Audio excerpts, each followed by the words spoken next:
قارین بہت ہی ضروری ہے کہ آپ اس کے بارے میں جانیں. قرآن مجید میں بھی اس کا ذکر ہے، حدیث پاک میں بھی اس کا ذکر ہے. صحابہ کو رسول اللہ صلی اللہ علیہ وسلم نے ایک بار کہا کہ اللہ سبحانہ و تعالیٰ نے تمہارے ساتھ 2 اینجلز، ایک حدیث میں آتا ہے 2 فرشتے، ایک میں آتا ہے 4. دونوں روایتیں موجود ہیں. عبداللہ بن مسعود صلی اللہ علیہ وسلم بیان کرتے ہیں کہ رسول اللہ صلی اللہ علیہ وسلم نے فرمایا کہ تم میں سے کوئی بھی ایسا نہیں ہے مگر اس کے ساتھ جنوں میں سے ایک جن ہم نشین لگایا گیا ہے. تو جب آپ پیدا ہوتے ہیں، انسان پیدا ہوتا ہے تو اس کے ساتھ ایک جن پیدا کیا گیا ہے. فرشتے بھی ہوتے ہیں لیکن ایک جن اس کے ساتھ ساری عمر رہتا ہے، اس کا نام قارین ہے. تو صحابہ نے کہا کہ اے اللہ کے رسول، کیا آپ کے ساتھ بھی؟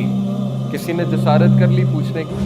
تو آپ صلی اللہ علیہ وسلم نے فرمایا کہ میرے ساتھ بھی ہے، لیکن اللہ نے اس پر میری مدد کی ہے تو وہ مسلمان ہو گیا اور مجھے صرف نیکی کا حکم دیتا ہے، کیونکہ وہ تو اللہ کے رسول تھے صلی اللہ علیہ وسلم، تو انہوں نے اس کو بھی قائل کر لیا.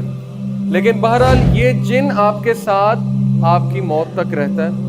یہ آپ کی شکل بھی داڑ سکتا ہے، یہ آپ کی آواز بھی نکال سکتا ہے، یہ آپ کے جیسے حرکات و سکنات بھی کر سکتا ہے. یہ وہ جن ہے جو وسوسے ڈالتا ہے، جس سے پناہ مانگی الذی یوسوس فی صدور الناس من الجنۃ والناس.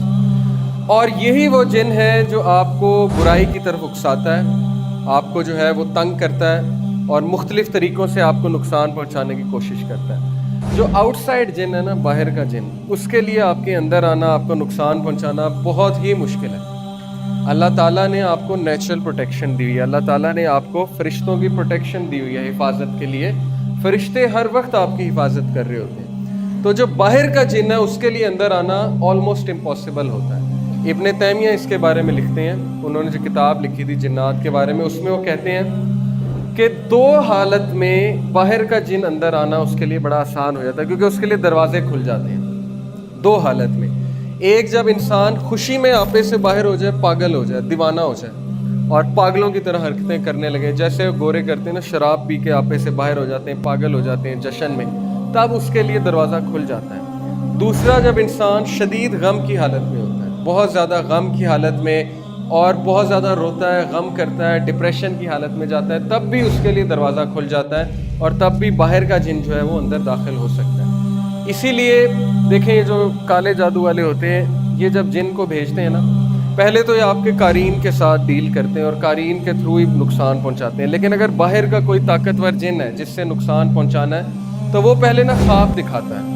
وہ شیطان جو ہے پہلے آپ کو خواب دکھاتا ہے. اگر آپ اذکار کر کے نہیں سوئے تو خواب اس طرح کے ہوتے ہیں کہ وہ بڑے ڈسٹربنگ ہوتے ہیں، بہت ہی عجیب و غریب سے خواب ہوتے ہیں. آپ کو ایسی یادیں دکھاتا ہے، یا آپ کو دکھائے گا کہ آپ کے ماں باپ کی وفات ہو گئی ہے، یا آپ کو بہت ہی پخانہ، گندگی، شیر، سانپ، اس طرح کی چیزیں نظر آئیں گی تاکہ آپ فل ڈسٹرب ہو جائیں. پھر جب وہ آپ خواب کسی کو بتاتے ہیں نا، گندا خواب، تو اس کو انرجی ملتی ہے، اس کو پاور ملتی ہے، اس کو طاقت ملتی ہے اس جن کو، کیونکہ وہ خوش ہوتا ہے کہ دیکھو میں نے اس کو نقصان پہنچایا، اب یہ دوسروں کو بتا رہا ہے، تو وہ تو پھولا نہیں سماتا. ایک صحابی کو ٹھوکر لگی تو انہوں نے کہا کہ شیطان نے لگوا دی. تو نبی صلی اللہ علیہ وسلم نے کہا کہ نہیں، تم کہو بسم اللہ، کیونکہ تم یہ کہو گے تو وہ پھولا نہیں سمائے گا، بسم اللہ کہو گے تو وہ سکڑ کے مکھی کی طرح ہو جائے گا. اس لیے اس کو کریڈٹ نہیں دینا چاہیے، برے خواب کو نہیں بتانا چاہیے.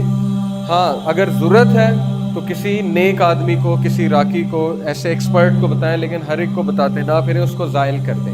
اعوذ باللہ پڑھ کے 3 بار یہاں پہ اسپٹ کر کے تھوک کر اس کو زائل کر دیں.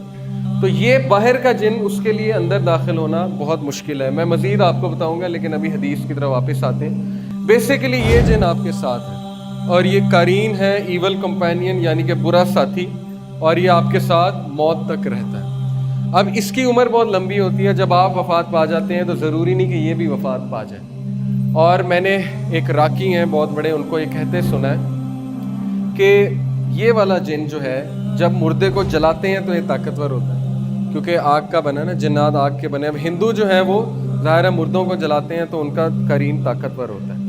اور مزید لکھا گیا اس کے بارے میں کہ اگر پھانسی دیں تو یہ بھی مر جاتا ہے. اب پتہ نہیں، واللہ عالم، حدیث نہیں ہے، لیکن اس طرح کی باتیں میں نے پڑھی ہیں کہ اگر کسی کو پھانسی دیں تو یہ جن بھی مر جاتا ہے اس کے ساتھ، یا گردن اڑا دیں کسی کی تو یہ جن بھی اس کے ساتھ مر جاتا ہے. خیر، یہ جن آپ کی شکل بھی داڑ سکتا ہے، آپ کی آواز بھی نکال سکتا ہے، اس لیے بہت خطرناک ہے. قال قرینہ ربنا ما اطغیتہ ولکن کان فی ضلال بعید. قرآن کی آیا ہے سورہ کاف آیت نمبر 27. قال قرینہ، اس کا ہم نشین کہے گا قیامت والے دن کہ اے ہمارے رب، میں نے اسے گمراہ نہیں کیا تھا، بلکہ یہ خود ہی دور دراز کی گمراہی میں تھا. وہ معصوم بن جائے گا قیامت والے دن. وہ کہے گا کہ میں تو صرف آئیڈیا دیتا تھا, میں تو صرف اسے برائی کی طرف اکساتا تھا, اصل میں کرنے والا یہ خود تھا.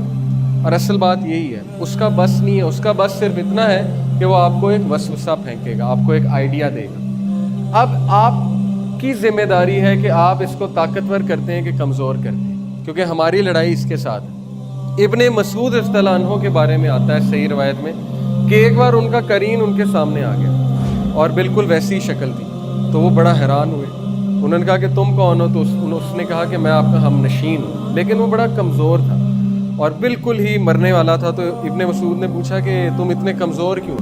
تو اس نے کہا کہ آپ کے اعمال نے مجھے کمزور کر دیا. تو یہ ہمارے اعمال ہیں.